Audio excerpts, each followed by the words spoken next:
for our community, our OIS briefing for today. Chief Medina will start off with a few remarks, and then Commander Hartsock will get going. We're here to give an update on the August 17th officer-involved shooting at 301 Rhode Island Street Southeast. Just a little bit of an update also on the property itself, 301, 303 Rhode Island. I've asked the Southeast Area Commander and Deputy Chief Brown to take a look at the property because, as we know, last Friday this is also the same location where we had a triple homicide occur. So we are also looking at this property as a whole to see if there's something we need to be concerned about or what has changed. So you'll get the update from the officer-involved shooting now, and hopefully in the weeks to come we'll be able to give an update of what we are figuring out is going on at this problem property. Thanks.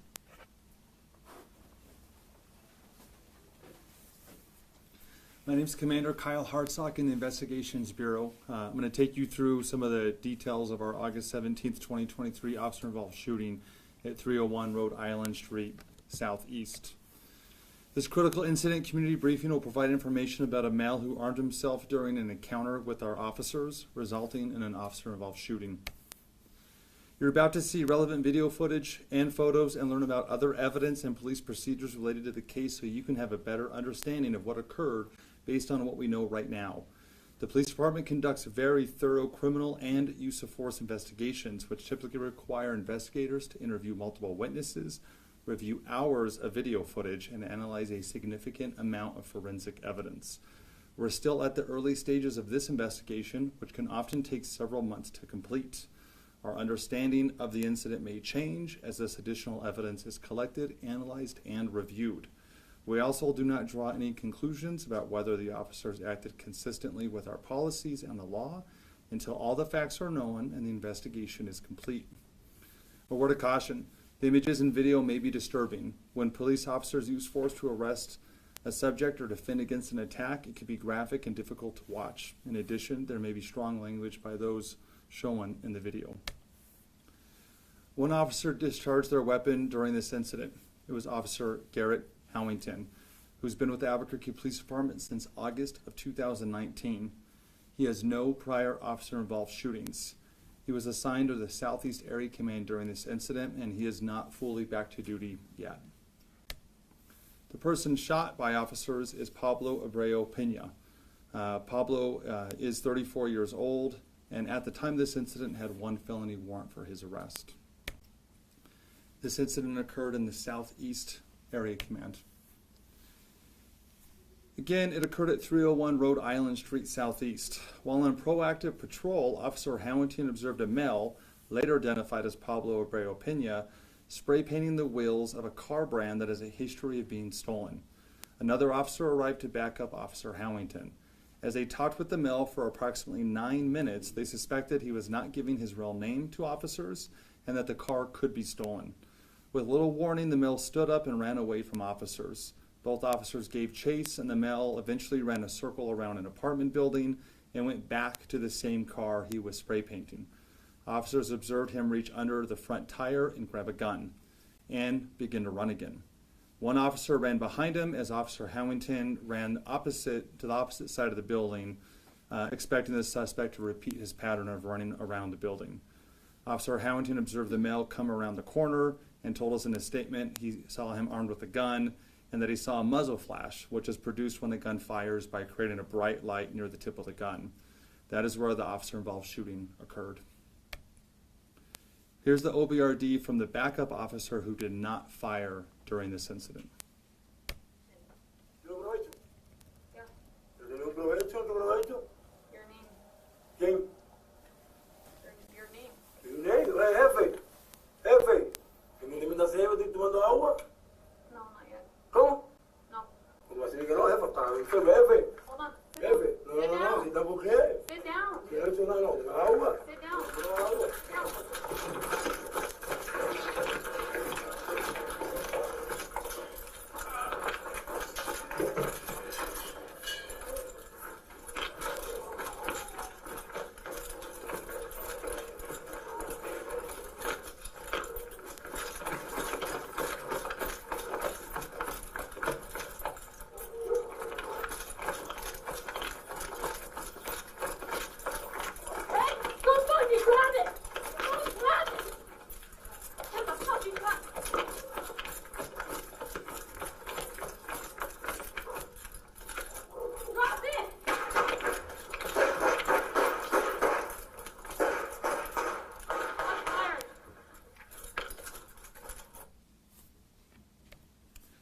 This is the video from Officer Hamilton, who does fire his weapon.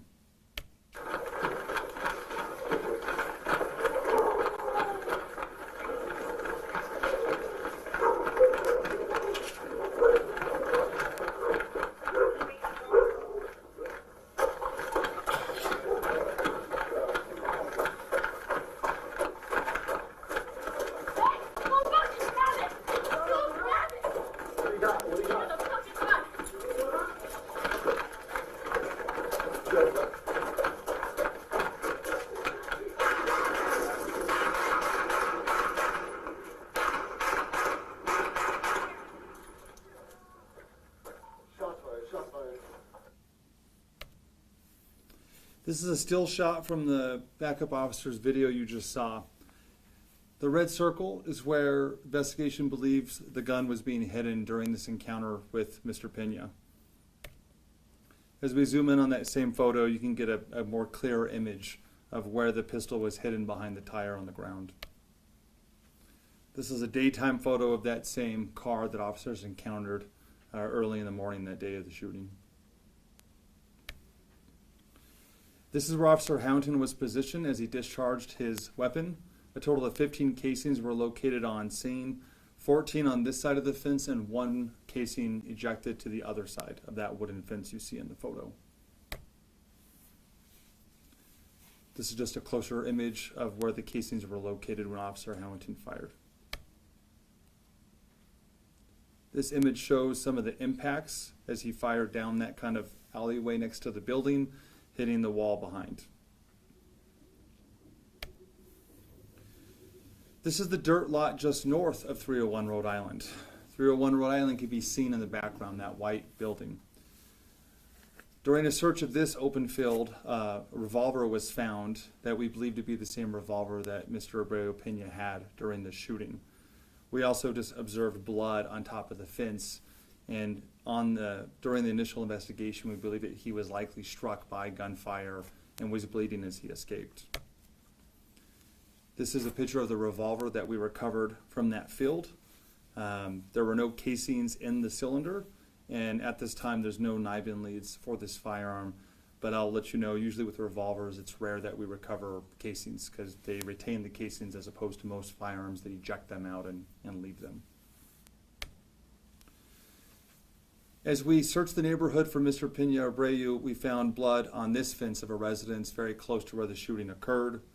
As we spoke to the homeowners, they were able to provide this ring video where we believe Mr. Abreu is seen walking just after the shooting through the yard, likely wounded.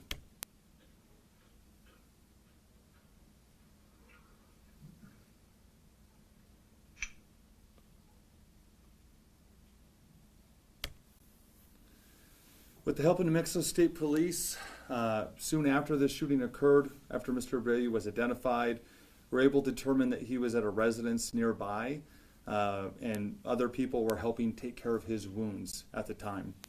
The Albuquerque Police Department and New Mexico State Police worked together to execute a search warrant on this home, and Mr. Abreu was found inside with what appeared to be bullet wounds to his lower half of his body. He had not seen professional medical care, and the people inside appear to be taking care of him.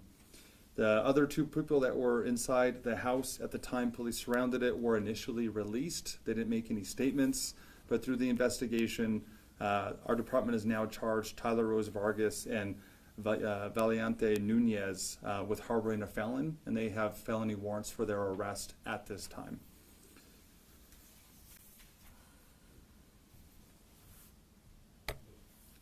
Again, the person shot by officers was Pablo Abreu Pena. He was 34 years old, and he's actually still in the hospital right now seeking treatment from the wounds and under guard by our officers. So he will be booked into the jail for aggravated assault with a deadly weapon on a peace officer and other crimes once he's released from the hospital. Over the next several months, the police department will continue to investigate and analyze this incident. We'll continue interviewing any new witnesses that come forward and complete any forensic test. After the investigation is complete, our Force Review Board will forward the findings to the Superintendent of Police Reform to determine if this incident met the high standards of the Albuquerque Police Department. The MATF will forward their case to the district attorney's office, who will make any determination of criminal charges. If you guys have any questions, we'll try to answer them. Yes? Are you able to describe the injuries that the suspect sustained after getting shot? Yeah, we have pictures of them. They're just they're kind of gross, but it looks like they grazed the front of his legs, like right here. So, from my observations, they definitely broke the skin, caused wounds, but they kind of went across both of his legs like this. Yeah. So he's not paralyzed? No, I don't think he's paralyzed. He was hiding, he wrapped himself in a blanket, was hiding inside the house when officers had to go in and still kind of unroll him and find him. And you said there were no casings in the revolver. Were there bullets, unfired bullets in it? No, Okay, so it was empty. it was empty. Just circling back, you mentioned, can you just delve in a little bit deeper into how you guys were notified that he was at that home? Well, it goes into police procedures. State police is the one that actually was able to determine he was at that home. So we won't get into it too much, but you guys are welcome to give any questions to them, and they could maybe give you further details if they want. And then circling back to, Chief Medina mentioned that this was, correct me if I'm wrong, this was the same home where there was a prior, people. It's an apartment complex, so it's not like a residential home, like a single home. Yeah.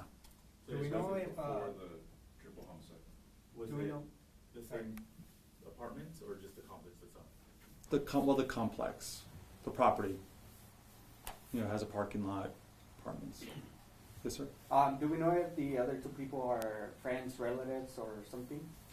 At this time, I'm not very clear on it, on what their exact relationship is, but we allege in our affidavit that they fully knew that this person was wanted by police, that he was in a violent encounter with police, and they were purposely hiding him from us. So that's why they got charged with that crime, but I'm not quite sure what their relationship is.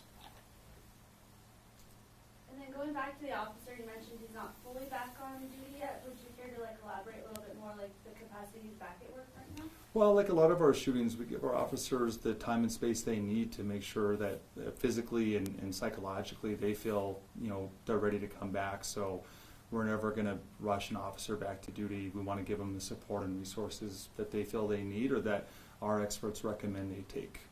So it's not like a he's in trouble thing. It's like we want to make sure the officer is ready to come back. And is there reason to believe that Abu Pena and then the two other suspects inside that home who have been charged with harboring a felon, is there reason to believe that they're connected with the triple homicide? At this time, I don't know of any connection besides the location. But I think as Chief alludes to, certain locations can attract crime, especially if left unattended. Yes, sir? Could the suspect have used another firearm?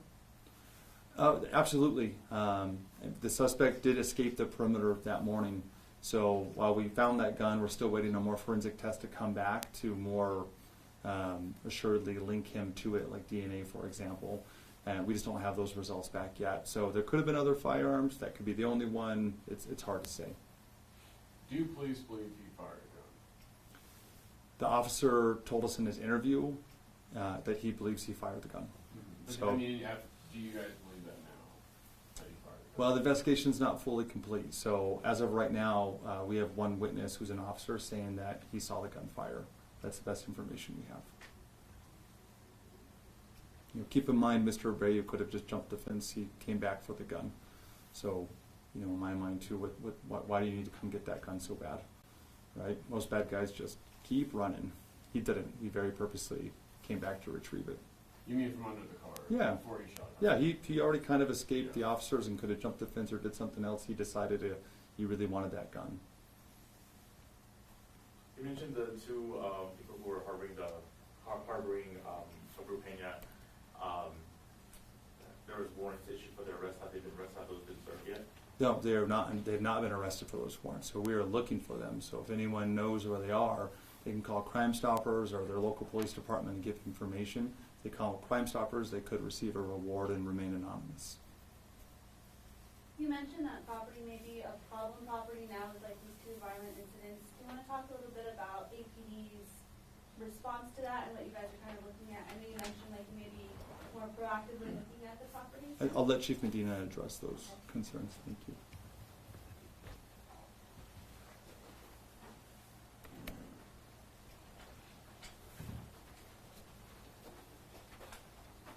You know, we've been working extensively on problem properties.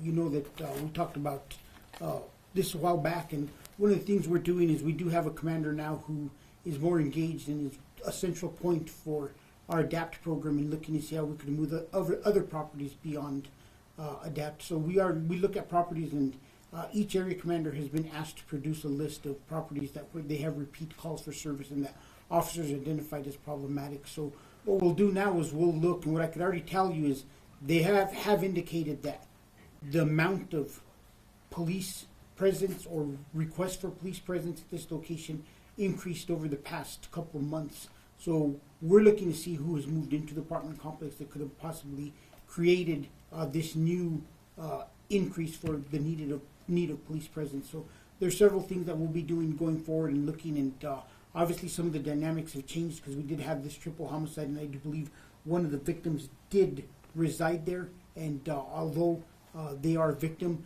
we do know that this individual was linked to past narcotics dealings. So we'll just have to take a look and see exactly what's going on and make an evaluation from there. Did that answer your question? Yes, and then follow up. Besides these two incidents, is there any other more specific incidents that you could point to at this complex that have led to it being on that list? One of the reasons the officers did go by there that night to look for the car, I was told, was that they knew this to be an area where they had started to find or get reports of stolen cars being dropped off. So that's what led the officer originally to go be proactive in that area, isn't it? Yeah. Great. All right. Just to clarify, 441 Grove Street and versus 301, which is the one where kind of is the problem property, the 301, or is it the 441? The 301 and 301 and 303. It's if you go out there and you look, it's a 305. It's two buildings, same shared parking lot. If you look for the triple homicide, there was Escalade parked on the scene. That Escalade was actually parked in the same parking spot, and we found shell casings in front of it. That this white car that was recovered this day. So it's a shared parking lot, and it has two different addresses because it's two different structures, but it's basically the same apartment complex. On Rhode Island, not the Grove Street. Okay. On Rhode Island, yeah. And then, so that car was confirmed to be stolen then, that he was spray painting at the time? The car was confirmed. Was confirmed to be stolen at a later time. He was taken from a car dealership. It was, but hadn't been reported yet. The dealership didn't realize it was gone until we called them. Gotcha. This kind of off topic. I'm sure you saw the release yesterday from the governor's office. I was curious, from APD's perspective, what did you think of her appearing to lay the blame of guns and drugs flowing into the city at the feet of Mayor Keller and kind of by proxy APD? You know what? I grew up, born and raised in Taos, New Mexico. I challenge anybody to go ask people in Taos, and they feel there's a violent problem in Taos. There is a violent problem across the state of New Mexico, and I have said it for years, and I'm glad that the conversation has reached Santa Fe, and people seriously want to take a look at this, because the simple fact that our jurisdiction has different rules. We have case management orders. The fact that this administration has brought up over and over again the problems with the Arnold tools. And I think everybody in this room could go back and look at past footage and say, Chief has called it out, Mayor has called it out and said, the criminal justice system in Bernalillo County in the state of New Mexico is broken. And I welcome any additional resources that the governor wants to offer us. I welcome any additional resources that state police wants to put into the city of Albuquerque, understanding that every time you send more units to Albuquerque, you're taking from Taos, you're taking from Las Cruces, other areas, because they're just as short. So I welcome any help that anybody could bring us. I hope that individuals speak with us about what is needed in Albuquerque, because too many times I hear, like, over and over again, every time that something occurs, somebody wants to bring more federal resources. I don't need more federal agents in Albuquerque. Do you know what I need? I need more federal prosecutors, because the more cases that the U.S. Attorney's Office can take, the better off we are, because we know those cases have teeth, and they have a certain amount of cases they can take. They're topped out. Anybody goes and talks to Alex, they're taking as many cases as they can. So I hope this inspires a conversation where everybody speaks, everybody talks, and everybody understands what truly is occurring in Albuquerque, and what truly is help. Juveniles. Let's talk about juveniles. How many times have we done stories in the media about the frustrations that the Albuquerque Police Department has to get permission to book a juvenile into the juvenile facility? Not that they committed a crime, that they have to get permission, and we have to be granted permission to book them no matter what the crime is. We don't call a city entity to do that. So I think that this is a really good opportunity for us to really put on the table everything that is occurring in this state, everything that's occurring in Bernalillo County, and work towards solutions that we all know need to occur. The bottom line is this: how many times has the media done stories about repeat offenders released from jail because they do not pose a danger to the community? And the biggest one I'll talk about is the one that had the 70 burglaries. That individual got picked up later again committing burglaries. It shows the process has failed. I time and time again hear, and you guys got me on my soapbox now, I time and time again hear entities brag. The jail is empty. We've reduced the jail population and it's been successful. Does anybody in the city of Albuquerque really think that the reduced jail population has been successful when they look at what's going on in the city? Mark my words, you get that average jail population to 2,000 inmates, and you hold it steady at 2,000 inmates, and this will be a different city. We have to keep bad people in jail, and I hope that this inspires a true conversation about what needs to occur in Albuquerque and how the Albuquerque Police Department is not going to solve this alone. My officers go out each and every day, and they issue citations, and they take people to jail. And so many times, anybody who speaks to these officers will hear the frustration that sometimes they're not even back in the service, and this person is being released. It's gotten to the point we have a release station set up at the PTU because we know some individual is pointless to drive them out to the jail because they're immediately going to be released. So I welcome the conversation of what's going on in Albuquerque. I'm glad and I thank the governor for recognizing that the highest levels of state government need to get involved in this. And I also recognize that a lot of these things that need to change are outside the control of the city of Albuquerque. And I hope our state legislature is listening. And I hope the governor can put meaningful things on the agenda in the spring, and that we could really make a difference in keeping bad people in jail. There are some people who deserve to stay in jail. It's that simple. They're violent and they're a danger to this community. Any other questions? Oh, it's too many. Let's go ahead. Is there any update on the investigation of the death? No, we're still looking at it. We're not going to release any other information. The detectives are working hard, and hopefully we'll have an update over the weekend. Yes? Piggybacking off of the executive order, so guns are the leading cause of death or I should say gun violence, for children and teens in New Mexico. Are you looking at any possible funding or any resources that you could ask the governor to kind of help address it? I need the state legislature to remember that they're the ones that prohibit the city of Albuquerque from enacting legislation that is gun controlled based. The city of Albuquerque does not have the ability to create gun legislation. If people want the city of Albuquerque cleaned up, they need to give the city of Albuquerque the ability to make these rules and to make the changes that they want. So yes, I think that looking at to see how we could find a middle ground between all parties and find some common area where we could come to some agreements. Like, I support the Second Amendment, but I also support the fact that maybe somebody should be 21 before they can possess an assault rifle. It's the same way with handguns. I support that people should be able to afford the right to own certain firearms, but maybe they do need to go to a mental health checkup before they possess these types of firearms. I'm very common sense in the middle, where I'm asking both parties, the blue and the red, to come to the middle and find some common ground that's going to protect our citizens. Any other questions? Yes, ma'am. How many tips have come in with the Dodge? Oh, I'm not going to share that with you. Well, we've gotten tips. Okay. All right. Any other questions? All right, thank you. All right. Thanks.